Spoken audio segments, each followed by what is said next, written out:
I'm Erin May, and I'm the VP of Marketing and Growth at User Interviews. We're your one-stop for recruiting participants for any kind of user research that you might want to do. Today, we're going to talk about the art of the customer interview. This is a topic I could talk about for a very long time. It's a lot of fun, but we're just going to talk for a few minutes, and I want to give you some actionable tips and systems you can use to make customer interviews a habit for you this year and beyond.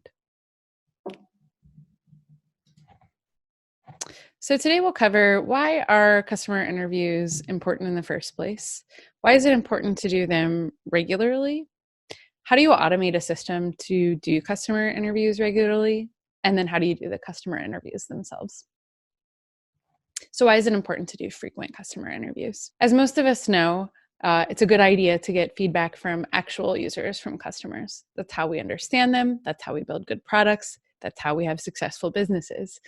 It used to be that people would sit around in a room and just talk to each other, and the highest paid person's opinion would win out, and then that's the product you would build. That was okay when SaaS products didn't exist, when purchases were made top down by a couple of people, built on personal relationships and not end user satisfaction.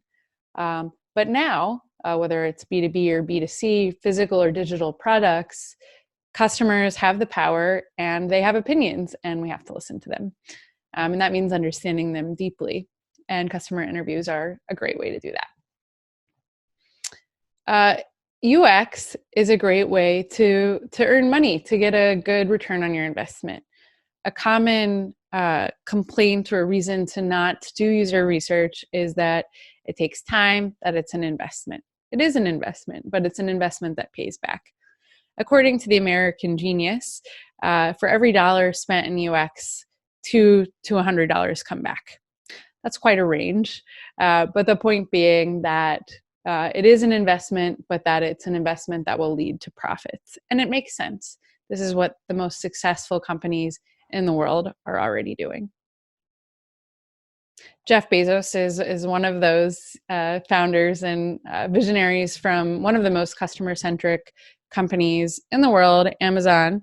And this is one of his many quotes on customer research and knowing your customers and how important it is. He says, one advantage, perhaps a somewhat subtle one, of a customer-driven focus is that it aids a certain type of proactivity. When we're at our best, we don't wait for external pressures.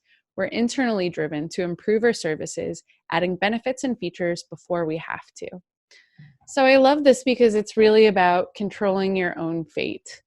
Can't always control the macro climate or what the competition is doing, but what we can do is get to know our customers deeply and consistently over time, and that's going to yield insights that results in bigger innovations because it's through deeply understanding what customers really want, the why behind the why behind the why, that those great ideas come from finding the connections across pain points. Okay, so probably if you're listening to this, you're already bought into customer research and getting to know your customers being important. So let's talk about how to actually do that.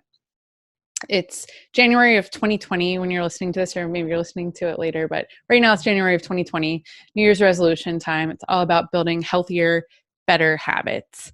Of course, New Year's resolutions are famous, notorious for falling apart. So we don't want that to happen with our research habit.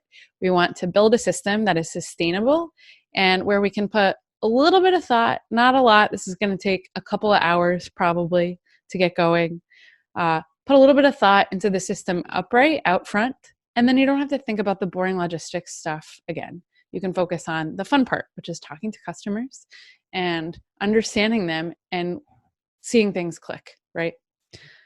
Okay, so first thing you got to do is you got to know where your customers are. Always a good thing in general. We spend a lot of time doing this as marketers, but where can you reach your customers right now? And digital places are going to be the most scalable and the easiest to get going.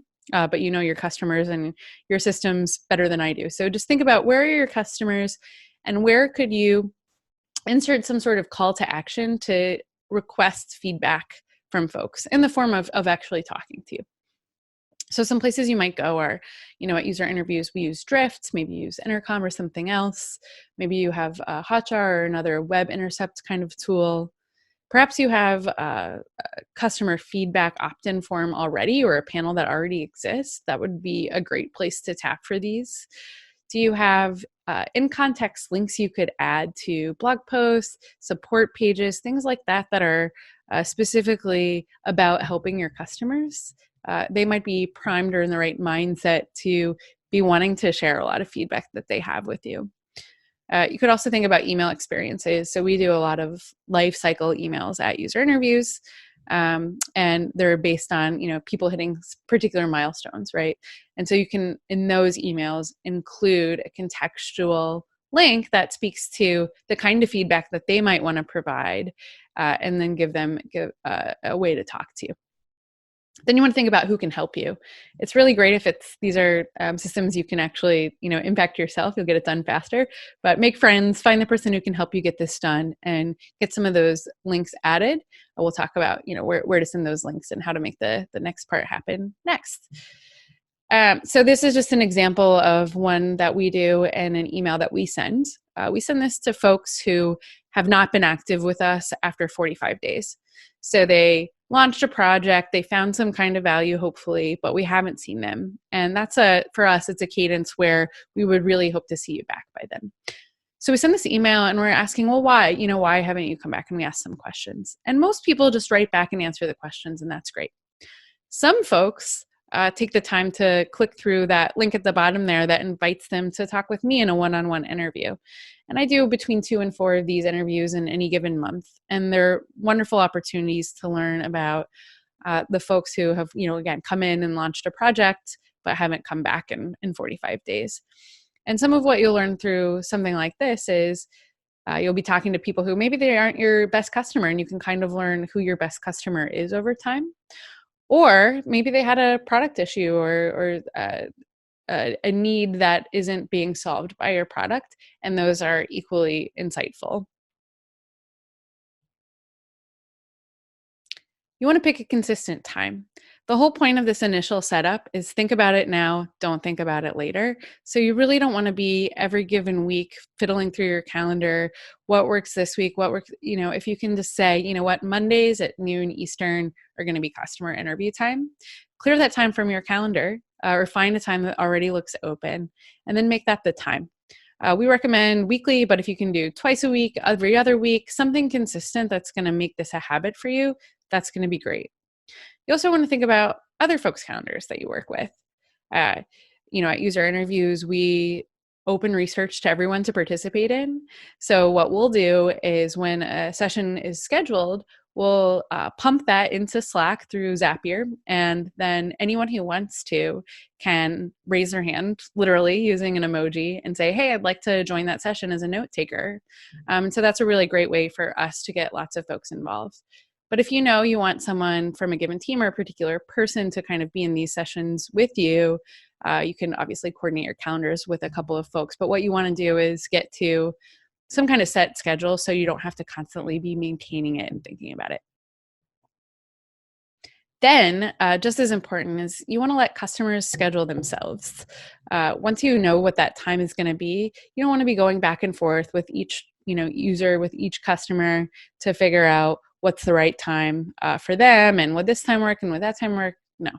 What you want to do is you want to automate that. So user interviews makes this really simple. They can create a quick profile and then sign up for a time to chat with you, and then it'll automatically go to your calendar.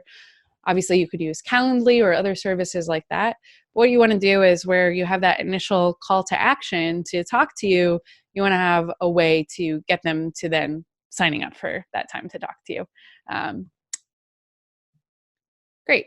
This is a good time to mention that you could always add a screener survey to really hone in on the right folks that you want to talk to. I think that's great to do, particularly for evaluative research, or if you're in the early stages of discovery to learn about a new product that you want to build. But if we're really focused on trying to get that habit of that constant flux of insight coming in. You really just want to be talking to a broad swath of customers and making it easy to talk to them. And so for that, I recommend skip the screener survey and just get them into the calendar and, connected with the Zoom link to talk to you, and then talk to them. So let's talk about how to talk to them. Comfort is key. So user interviews are not interrogations. You do not want to come in and just hammer people with questions and, make them feel uncomfortable and like they're, in an uncomfortable, bad place. You want them to feel comfortable and natural so that they will talk with you honestly and openly. You're not trying to, in an interrogation, trick them or trap them into, telling you some sort of something that they don't want to. You want them to be honest, and for that, you need them to be comfortable. So there's a lot of different ways to do that. Some folks like to, engage in small talk about the weather, where are you calling from? Others like to start with sort of explaining what the purpose of the interview is and kind of jump right into brass tacks a little more quickly. But whatever your tact, what you want to do is kind of get to know the person a little bit, set them at ease, answer questions if they might have them. If you're going to be recording your session on Zoom, which we recommend, make sure to ask and say, is that okay? We're just going to use it for internal purposes. But really kind of, you want to get the logistics out of the way. What are we going to talk about? And you want to make them feel comfortable. Focus on one question. This is a tip from Teresa Torres, who we recently talked to on our podcast. And I think this is a great place to start with your customer interviews. So tell me about the last time that you blank. And this could be the last time you used our product. It could be the last time that you had a problem that our product could have solved. So regardless of whether they have or have not, or recently, used your product, let's say in our case at user interviews, the problem is, I couldn't find the participants I needed to talk to, and it was such a hassle and it was terrible. You can talk about that without getting into the details of whether or not they used user interviews or not. And that's going to broaden your opportunity space and your understanding of their context around the problem you're solving, which is always a great thing. On the other hand, you could ask them about the last time that they felt motivated or inspired, right? So what is it about being in that customer interview that you love, that you like about connecting with participants? And understand, what is it in their problem space, in your solution space, that gets them excited and happy and motivated, and how can you play off that and play to your strengths? So vitamins versus painkillers. How can you understand the different sides of the coin? Less about your product, more about them and how your product could potentially fit in. But really just starting with one simple question as opposed to a really, over-engineered, complicated script. From there, some other best practices to conducting a good customer interview is to repeat back what someone has said to you and then dig deeper. So not editorializing and saying, oh, when you said this, did you mean this? And I interpret it to be this, right? But clarifying and repeating back, and then what happened? Well, why was that? Can you tell me more about? And you'd be surprised how a half an hour can fly by just digging deeper into starting with that one question. You also want to avoid asking leading questions. It totally happens all the time, to me and to others. That's okay. Just walk it back and, try to ask open-ended questions. Try to ask open-ended questions that are not yes or no questions, but that will invite, a substantive response. You always want to ask about past behaviors as opposed to hypotheticals. Not would you buy this thing, or what would you pay for this thing, or isn't this thing hypothetically a great idea, but rather, have you used this thing in the past? Tell me about when you used it. Tell me what you paid for it. Do you remember how you felt when you paid for it? And think about how obviously the farther back you're going, the fuzzier those memories will be. So if you can ask about something that has happened recently, you're going to get better information. And you want to ask about the emotions and the whys behind things so that you can really learn about the context surrounding those behaviors. And then lastly, embrace the awkward silence. So we love awkward silences at User Interviews. It's the name of our podcast for a reason, for this reason, which is awkward silences can be a really great way to get that kind of last kernel of insight. Often a participant will talk for, a few minutes and be building up to something that they don't even quite know what they're getting at. And then if you can just kind of let it hang, they'll get there. So the goal is not to talk, it's to listen and to guide. And so you want to talk just enough to get them moving in the right direction, to help them feel heard. And sometimes that can mean just letting it hang for a minute and embracing that awkward silence. So don't be afraid to do that. You have to record your insights unless you are much better than me at remembering everything you ever hear and how it all fits together with everything else. You want to make sure to get those insights down. So a good thing to do is to have a note taker. We love having note takers. It's a great way to get people involved, to get good notes. You do not want to take notes yourself if you can avoid it. It's distracting for you. It's distracting for the participant. And you're not going to take as good of notes as someone dedicated to that would, and you're not going to moderate as well as you would, right? So ideally, you can get someone on your team to help with the note taking. And it's literally as simple as joining the Zoom, taking notes, and you want to take them as verbatim as possible so that it's easy to get the full context of the conversation that you had later. The point is not to just get the highlights. We can do that separately, but for the note-taking time itself, try to get as verbatim as possible. Then you can think about, if you can't get a note taker, you can think about using something like Otter.ai or Rev to do transcription. And those are very affordable options that keep you from having to take notes yourself. They'll often not be totally 100% perfect, but they're pretty good for recording what you heard. And that's good if you have to kind of do it on your own. And they play nice with Zoom, which is always good. Okay, so now we have like rough recording of all this loose, unstructured qualitative data, which is great, but messy. So we need to use those insights. This is another one where we could really talk about this for quite a long time, but a couple things that are good to know. We use a tool called Product Board. We use that to store user feedback across Zendesk, across Drift, across different systems that come through automatically. And then we can also push them through a Slack integration into Product Board, or in this case, we can take our unstructured, Google Doc notes and paste them in and tag them across different pain points, across different product ideas, and so on.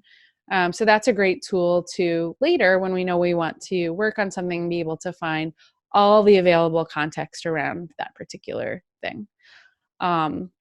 It's also useful if new insights are revealed, right?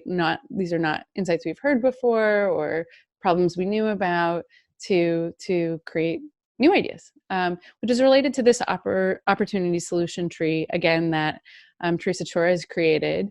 And this is around really understanding what the desired outcome is, and then the opportunities that are available to get to the outcome, right? And so a great benefit of these customer interviews is to broaden your understanding of what the opportunities are.